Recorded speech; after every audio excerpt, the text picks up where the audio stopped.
안녕하세요. 저는 현재 심리상담센터를 운영을 하고 있고 상담한 지는 한 16년 정도 됐습니다. 오늘 이제 자기애성 성격장애, 흔히 이제 나르시시스트라고 하는 성격에 대해서 이야기해 볼 건데요. 요즘 굉장히 핫하죠. 근데 이제 저는 오랫동안 상담해 오면서 나르시시스트들, 그러니까 자기애적 성격이신 분들을 많이 만나왔고 지금도 만나고 있는 중이고요. 상담을 진행 중이고, 그리고 학술 논문에 제가 예전에 나르시시스트와 관련된 내용을 한번 게재를 한 적이 있어요. 그래서 이렇게 핫한 주제인 나르시시스트에 대해서 저도 한마디 좀 해볼 수 있는 자격이 충분히 있는 것 같습니다. 근데 이제 요즘 나르시시스트들에 대해서 워낙 이제 인기가 많다 보니까 유튜브나 여러 군데에서 많이 이제 얘기가 나오고 있는데요. 근데 한 가지 좀 우려스러운 부분이 있어요. 대부분 영상들은 어떤 내용들이냐면 유튜브 같은 데 보면은 뭐 굉장히 나쁜 인간, 우리가 절대 가까이 하면 안 되는 인간, 이런 식으로 표현이 되어 있죠. 그래서 대부분 영상 제목들도 나르시시스트에게 당하지 않는 법, 이기는 법, 또 나르시시스트가 함부로 못하게 하는 법, 이런 식으로 굉장히 어떻게 하면 그들을 피할까? 되게 마치 악의 축처럼 이렇게 이야기하는 경우가 대부분입니다. 근데 사실 이제 일견 맞거든요. 우리가 흔히 말하는 자기애적 성격 장애이신 분들, 특히 외현적 나르시시스트를 만나면 상담사들도 거의 재앙에 가까울 정도로 굉장히 힘들고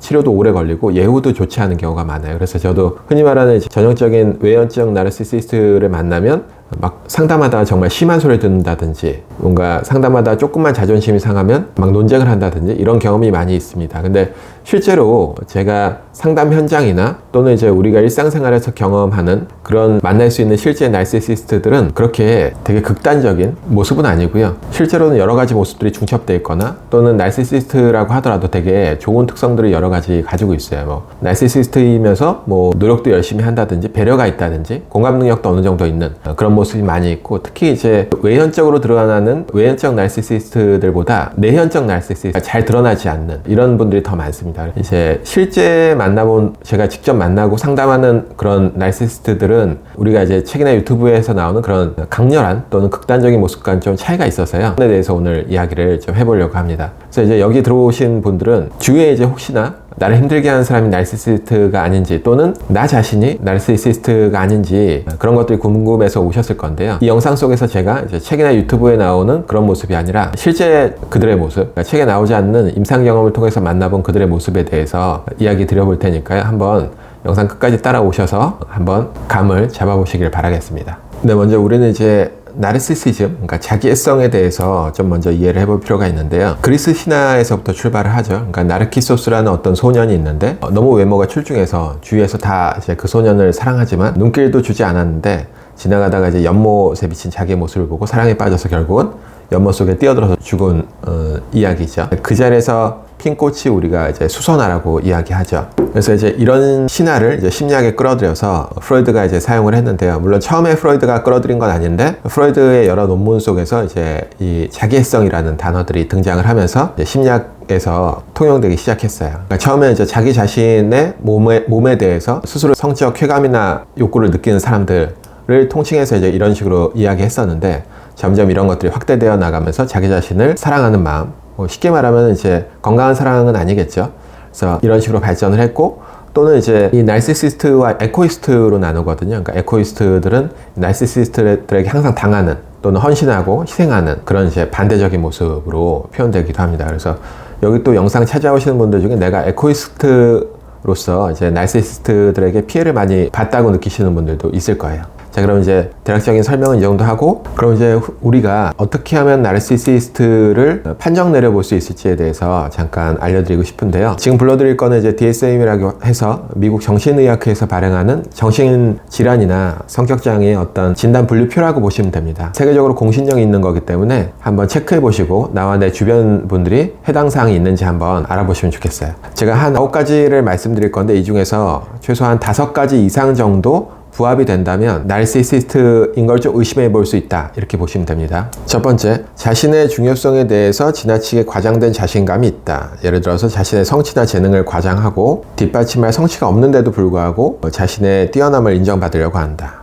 두 번째, 끝없는 성공, 권력, 탁월성, 아름다움, 이상적인 사람에 대한 공상에 빠진다. 세 번째, 자신이 특별하고 독특해서 다른 특별하거나 상류층인 사람 또는 기관만이 자신을 이해할 수 있거나 또는 그들과만 어울려야 된다고 믿는다. 네 번째, 과도한 찬사를 요구한다. 5번째, 특권의식, 즉 대우를 받을 것에 대한 불합리한 기대감이나 그럴 만한 이유가 없는데도 불구하고 특별한 대우나 복종을 바라는 불합리한 기대감을 가지고 있다. 6번째, 대인관계가 착취적이다. 자신의 목적을 달성하기 위해서 다른 사람들을 이용한다. 7번째, 공감 능력이 결여되어 있다. 타인의 감정이나 욕구를 인정하거나 자신의 감정이나 욕구와 같은 선상에서 보지 않으려고 한다. 8번째, 종종 타인들을 시기하거나 타인들이 자신을 시기하거나 질투한다고 믿는다. 9번째, 거만하고 방자한 행동이나 태도를 보인다. 이 중에서 이제 한 5가지 이상 부합된다면 한번 의심을 해볼 필요가 있습니다. 먼저 제가 좀 구분을 해보려고 하는데요. 성격장애는 앞서 말씀드린 대로 2가지로 나눌 수가 있습니다. 이런 특성들이 있는데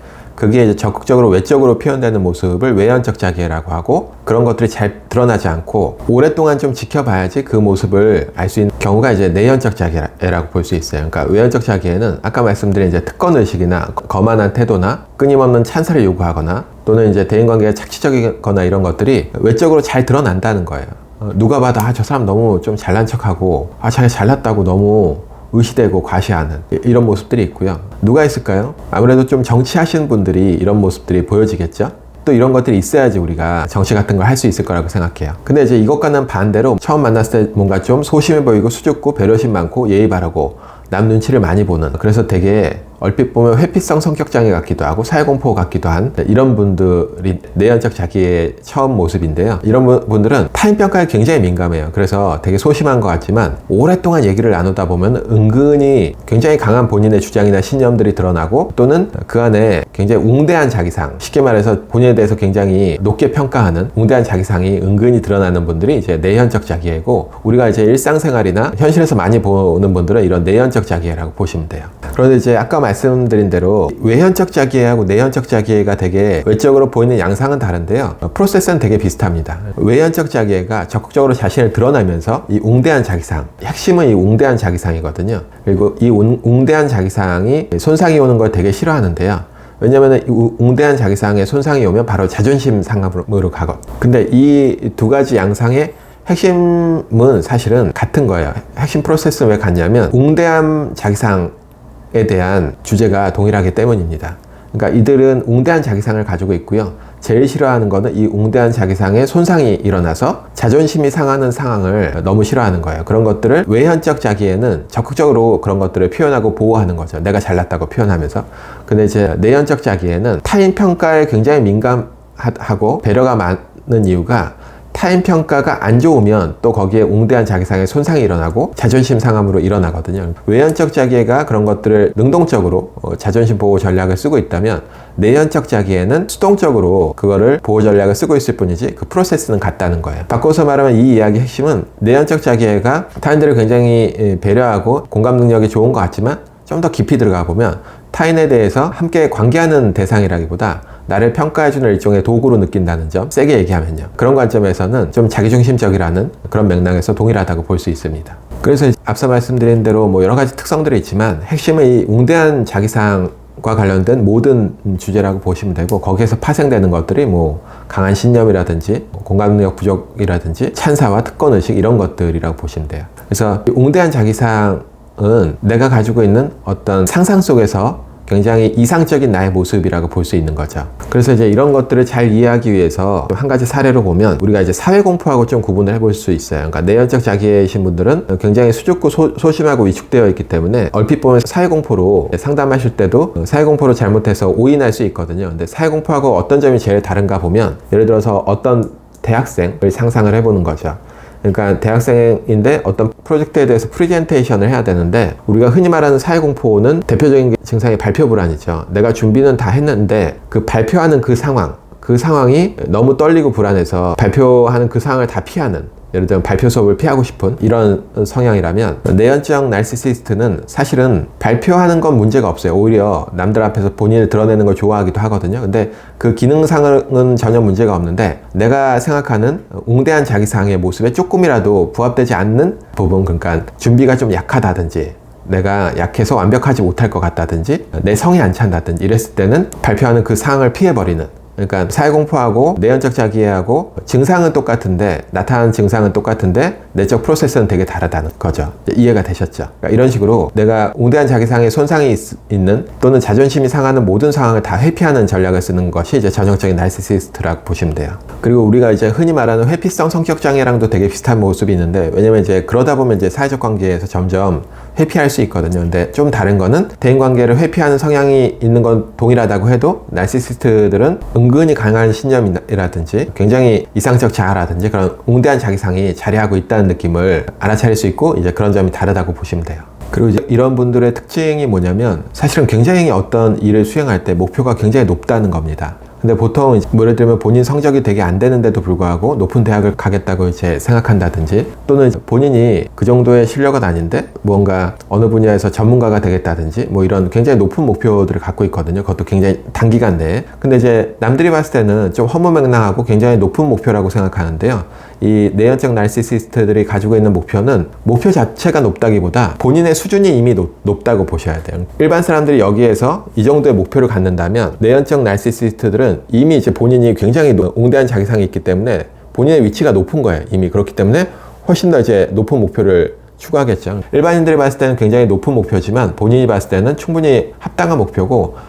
그 이야기의 핵심은 여전히 웅대한 자기상이라고 보시면 돼요. 근데 이제 여기서 되게 중요한 거는 굉장히 높은 목표가 있는데 우리 대부분은 이제 그런 것들을 달성하기가 쉽지가 않죠. 근데 이런 것들을 달성하는 사람들이 있어요. 대표적으로 우리가 흔히 알고 있는 유명한 사람 중에 하나가 스티브 잡스 같은 사람들이 자기애적 성격으로 볼 수 있습니다. 굉장히 높은 목표를 가지고 있죠. 근데 그 사람은 그런 것들을 다 이루어내요. 왜냐면 그만큼 기능이 다 따라가 주거든요.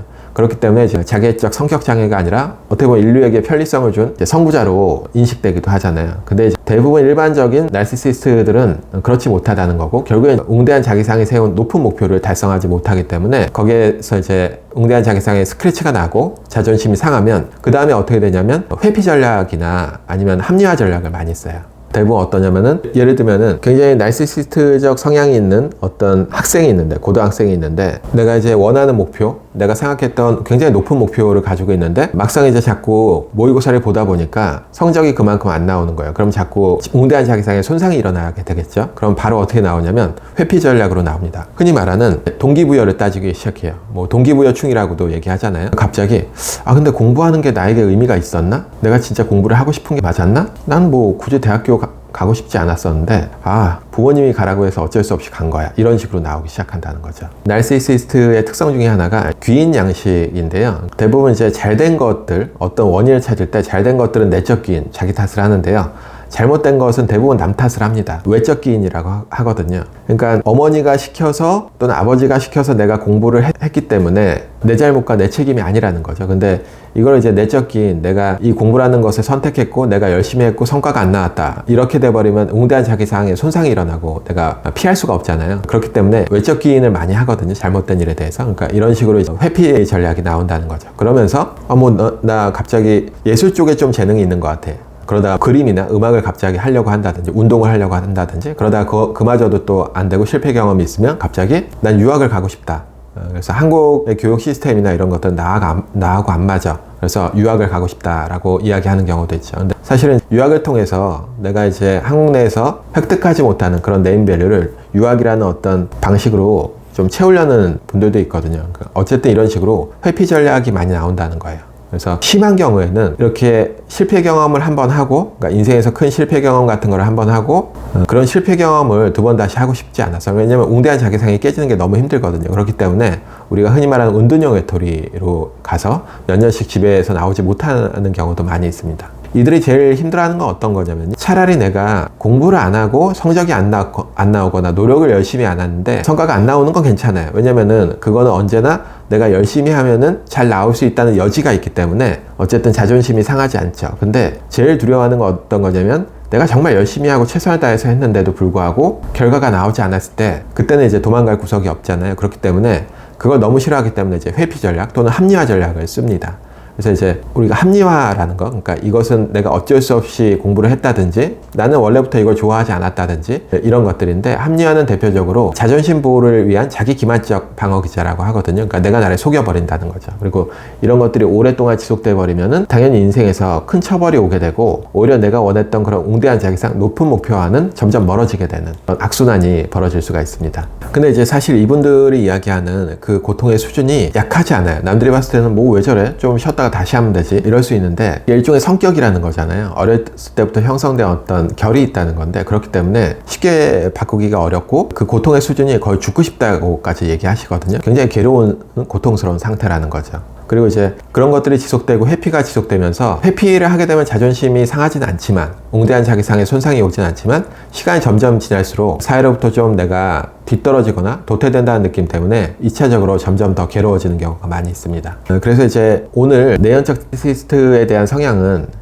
이 정도로 이야기를 해보면 좋을 것 같아요. 근데 제가 마지막으로 좀 드리고 싶은 얘기, 좀 노파심 때문에 말씀드리고 싶은 거는, 사실은 이제 요즘 그 영상이나 이런 데 보면 상대가 굉장히 나르시시스틱하고 내가 이제 거기에 대한 피해자라는 입장으로 많이 볼 수밖에 없는데요. 근데 우리가 점검해봐야 되는 거는, 사실은 나 역시도 그런 자기애적 성향이 있지 않은지 좀 점검을 해볼 필요가 있습니다. 우리가 이제 모든 철학, 심리학, 뭐 종교, 어쨌든 여기에서 핵심적인 거는 내가 나를 바르게 아는 것, 자기 객관화잖아요. 그러니까 나 자신부터 점검해 봐야 된다는 거죠. 그리고 이제 이 자기애적 성향, 흔히 말하는 이제 선민의식이라고 볼 수도 있는데, 이 모든 거는 인간의 기본적인 특성 중에 하나예요. 누군가는 있고 나는 없다, 이런 느낌보다 인간 모두에게 있는데 그 정도의 차이라고 이해해 보시면 됩니다. 프로이드는 이걸 어떻게 이야기하냐면요, 이제 우리가 이제 인간이 자연의 여러 가지 공포스러운 상황들, 원시인류는 그런 상황 속에서 자연재해라든지 죽음에 대한 두려움, 이런 것들 때문에 문명이라는 걸 탄생시켰죠. 그래서 서로 싸우지 않고 어떤 제도 속에 우리가 생활하고 있는데요. 이런 안전함 속에 또 우리가 치러야 되는 대가는 문명이라는 것들로 인해서 우리는 자유를 좀 억압받을 수밖에 없잖아요. 그리고 우리는 그걸 따라야 되고, 그래서 그런 것들이 인간의 자유에 대한 억압 또는 이제 문명에 대한 복종, 이런 것들을 통해서 기본적으로 인간의 나르시시즘에 손상을 입었다고 해요.